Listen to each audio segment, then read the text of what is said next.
Oke, Ya, Assalamualaikum warahmatullahi wabarakatuh. Waalaikumsalam warahmatullahi wabarakatuh.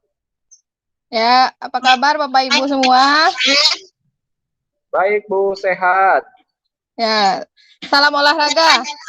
Salam olahraga. Ya, buat hari ini saya akan menjelaskan tentang konsep alur tujuan pembelajaran.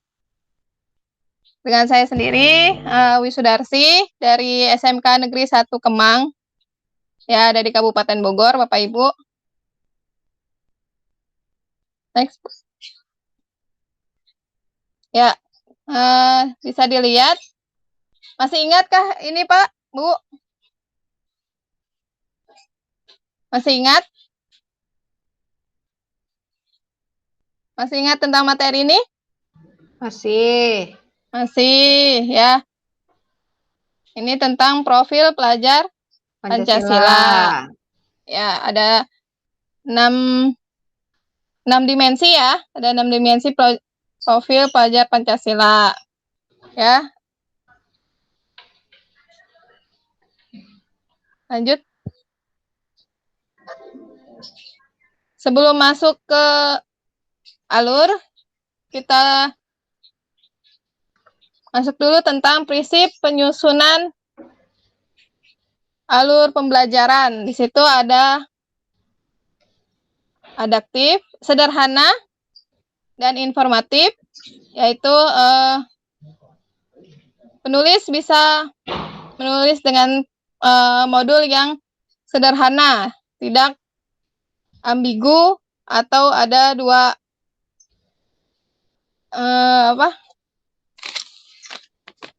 dengan konsep yang sederhana lah isinya. Yang kedua ada esensial dan kontekstual. Berdasarkan data yang relevan pelajaran kehidupan di dunia nyata maupun di dunia usaha. Yang tiga ada berkesinambungan. Ya, di sini ada keterkaitan antara capaian pembelajaran di setiap pembelajaran dari waktu ke waktu. Ya, yang keempat ada pengoptimal 3 aspek kompetensi. Ada merdeka belajar, ada operasional dan aplikatif, dan terakhir ada adaptif dan fleksibel.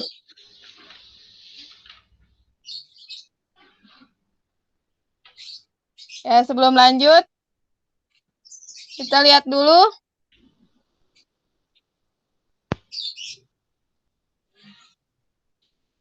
Ambilin aja ya. Ya, ini konsep alur tujuan pembelajaran, Bu. Konsep alur tujuan pembelajaran itu ada capaian pembelajaran dan alur pembelajarannya. Capaian pembelajaran itu kompetensi yang diharapkan dapat dicapai oleh siswa di akhir fase. Fasenya itu sendiri ada fase 6 fase ya, Bu. Bapak, ada fase A sampai fase F. Untuk taraf kelas 10 itu ada fase E, dan kelas 11, 12 itu ada di fase F. Dan alur pembelajaran itu berkaitan dengan modul ajar ya, Pak.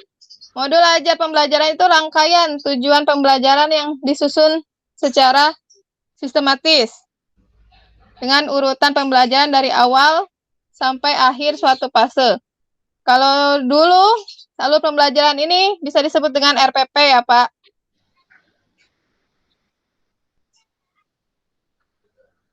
Nah, ini skema alur tujuan pembelajaran. Ya, bisa dilihat. Ya, alur tujuan pembelajaran itu meliput ada kompetensi, konten, dan variasi. Fasenya itu di dalam fase A dimulai dari kelas 1 dan diakhiri dari fase F di kelas 12. Alurnya untuk capaian pembelajaran.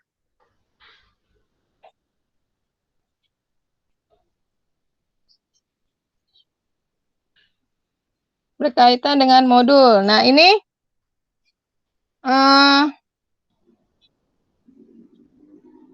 langkah prosedur alur tujuan pembelajaran. Yang satu, menganalisis CFCP atau capaian pembelajaran, memuat materi inti dan kompetensi, pengetahuan, sikap, keterampilan. Yang kedua, identifikasi kompetensi di akhir fase. Yang ketiga, sebelum memenuhi peserta didik mencapai kompetensi di akhir. Yang keempat, melakukan analisis setiap elemen atau sub-elemen sesuai dengan profil pelajar Pancasila. Yang kelima, identifikasi kompetensi-kompetensi inti. Setelah itu, merumuskan tujuan pembelajaran. Nah, setelah itu, menentukan lingkup materi dan materi utama setiap tujuan pembelajaran. Yang terakhir, merumuskan tujuan pelajaran dengan jumlah jam pelajaran yang ditentukan. Ya, konsepnya itu hampir sama dengan RPP sebelum kurikulum ini. Ini ada modul atau materi ajarnya. Sekarang domainnya itu olahraga dan permainan. Capaian pembelajarannya, pada akhir fase E, peserta didik diharapkan dapat melakukan keterampilan gerak bola voli pada keterampilan gerak.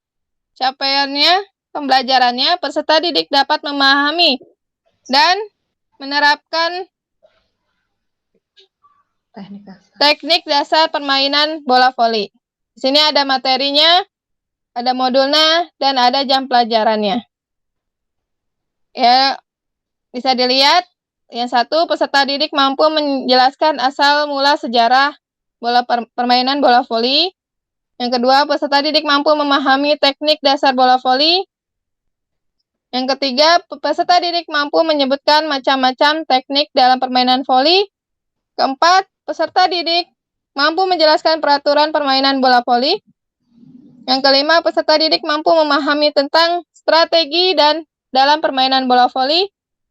Yang keenam, peserta didik mampu menganalisa gerakan teknik dasar permainan bola voli.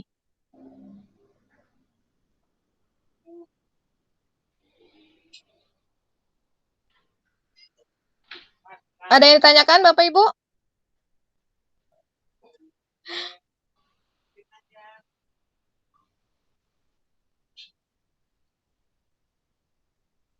Sampai di sini ada yang tanyakan? Iya, Bu. Boleh bertanya, Bu? Boleh. Ya, silakan, Pak. Boleh dijelasin lagi, Bu? Contoh aspek kompetensi, Bu. Aspek kompetensi. Tiga aspek kompetensi itu ada pengetahuan, keterampilan, dan sikap ya. Tahapan pengetahuannya, dalam tahapan pengetahuan ada kognitifnya, ada siswa bisa memahami, mengingat, mengaplikasi, dan menganalisa evaluasi, dan menciptakan. Dari dimensi pengetahuan, siswa bisa menciptakan fakta dan konseptual atau prosedural metakognitifnya. Dan kalau tentang sikapnya, siswa dapat menunjukkan ya tadi profil pelajar Pancasila, menemukan kecakapan hidup, kritis, kreatif, komunikatif, dan kolaboratif, serta beriman berkebinekaan global, bergotong royong, kreatif, bernalar kritis, dan mandiri.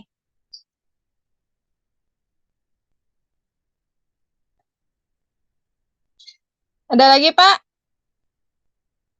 Ada yang bisa ditambahkan, Pak? Belum. Mungkin sama Bu Rita mau menambahkan? Atau Indra yang mungkin cukup. Ya, Bu Rita. Ya, Ibu. Assalamualaikum warahmatullahi wabarakatuh. Waalaikumsalam. Alhamdulillah, Bu, yang tadi sudah dipaparkan oleh Ibu bisa dipahami. Cuma saya ingin lebih jelas lagi, Ibu, biar persepsinya saya dengan Ibu sama. Misalnya, aku menanyakan contoh, tolong Ibu berikan contoh merdeka belajar yang seperti apa sih yang harus kita lakukan ke siswa atau siswa itu mendapatkan haknya gitu. Yang merdeka belajar itu yang seperti apa gitu. Enggak sebut kami nama, Bu. Oke, Tolong Bu. berikan contohnya.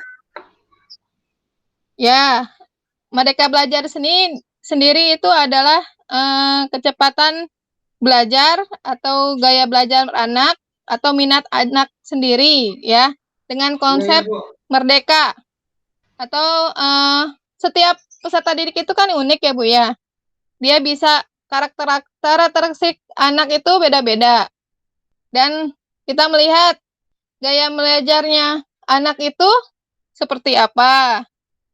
Ya, dengan melihat ke konsep sekarang dengan abad yang modern ini, anak bisa menerapkan belajar di mana saja, kapan saja, dengan mengikuti perkembangan di era digital ini, Bu. Dengan harapannya siswa itu bisa berkreativitas,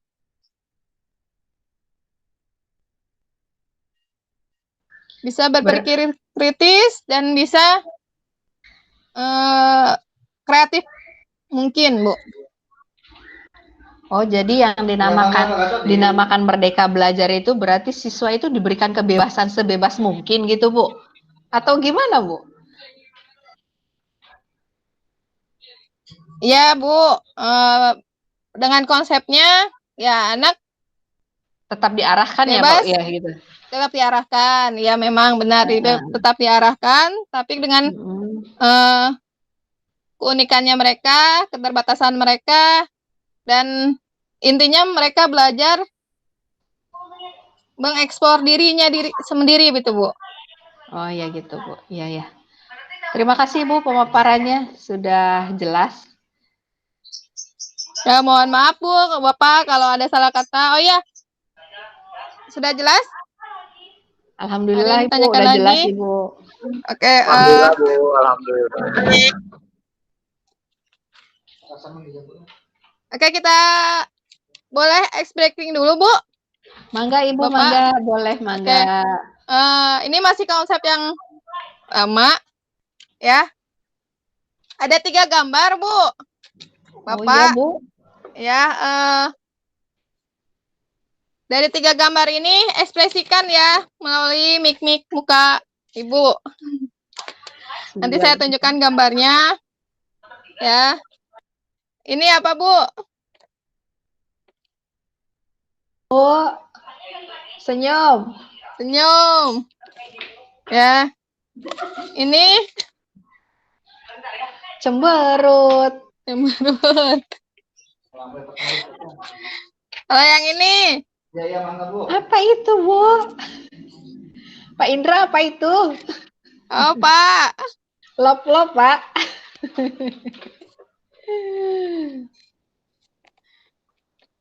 Dari ketiga gambar itu mewakili penjelasan saya tadi, Pak. Yang mana, Pak? Gambar 1, 2, atau 3? Kira-kira. Bapak pasti cemberut ya, dapat materi saya ya. Pasti ini ya.